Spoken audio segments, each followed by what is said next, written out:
Good afternoon.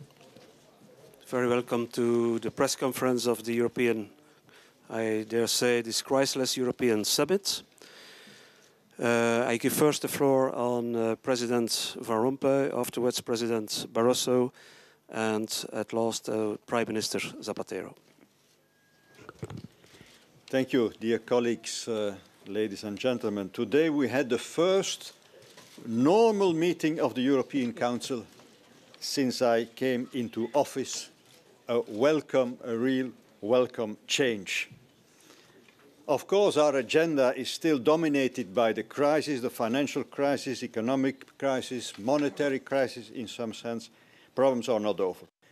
But we recently showed a strong political determination in safeguarding the stability of the euro.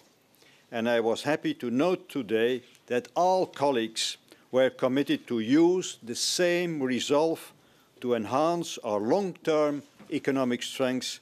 It is just as vital. Today, the European Council further defined and maintained the European economic strategy.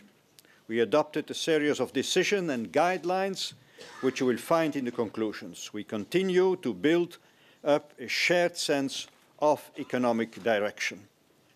Let me briefly mention a few elements. One, we today finalized a new strategy for growth and jobs, the so-called Europe 2020.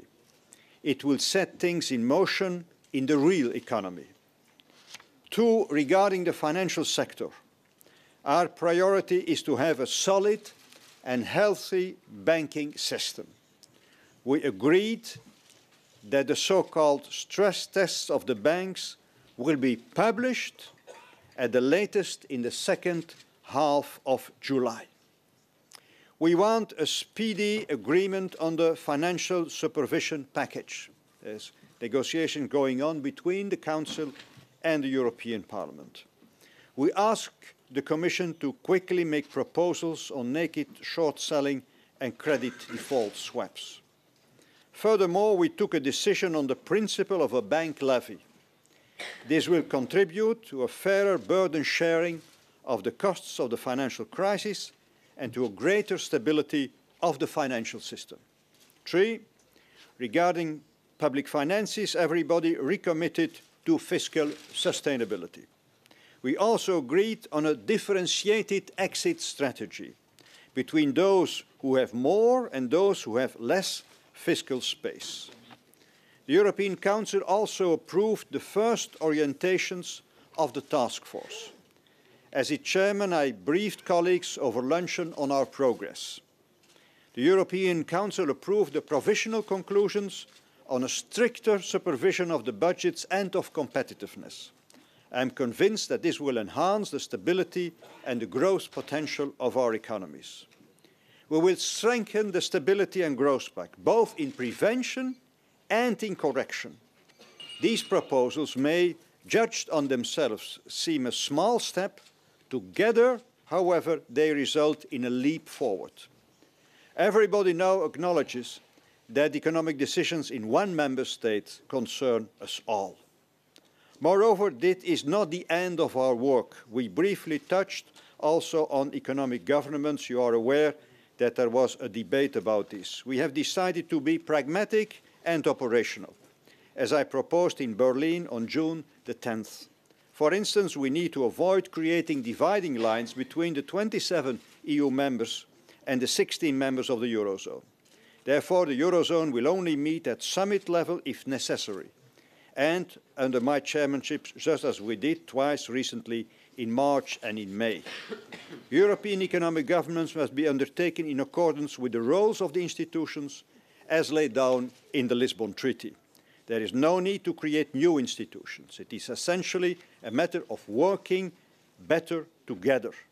In this context, in accordance with the treaty, the European Council intends to fulfill its role of setting political directions and priorities for the Union, inclusive economic strategy and governance. The European Council today also confirmed its reach out to the outside world. For instance, the bank levy I just mentioned will be discussed next week with our global partners as an EU proposal at the G20 summit in Toronto. In the G20, we will also propose to explore and to develop the introduction of a financial transaction tax. We reconfirmed our commitment to the Millennium Development Goals to be reached in 2015. We will not be derailed by our own financial problems. They become relative in a global perspective. We adopted a declaration on Iran. The Union remains deeply concerned about Iran's nuclear program. New restrictive measures have become inevitable. The European Council gives guidance to the Foreign Affairs Council to implement UN Security Council Resolution 1929 and to adopt additional measures at its next session in July. On a more cheerful note, the European Council decided to open accession negotiations with Iceland. As for every candidate country, there are a lot of conditions to be fulfilled, but in due course, Iceland can become a member of the club. Over lunch, I also explained to my colleagues how I should like to organize our work in the coming 6 to 8 months. I want to keep the focus improving on economic strengths. Before concluding, I want to thank the Spanish presidency of the Council for the good work, very good work done at ministerial level in the sectoral councils and the General Affairs Council. In my view, José Luis Zapatero and I have set an excellent precedent for the collaboration between a rotating presidency and the so-called permanent presidency. I thank José Luis for our cordial and constructive collaboration. I should also like to congratulate him on the measures his government has taken in recent days. He has presented them today in our meeting and we all welcome them. They are courageous and will be effective. Finally, the European Council expresses its moral support to the thousands of people in different countries in Central Europe, in particular in Poland, who were hit by the recent floods and again this week in southern France. Thank you.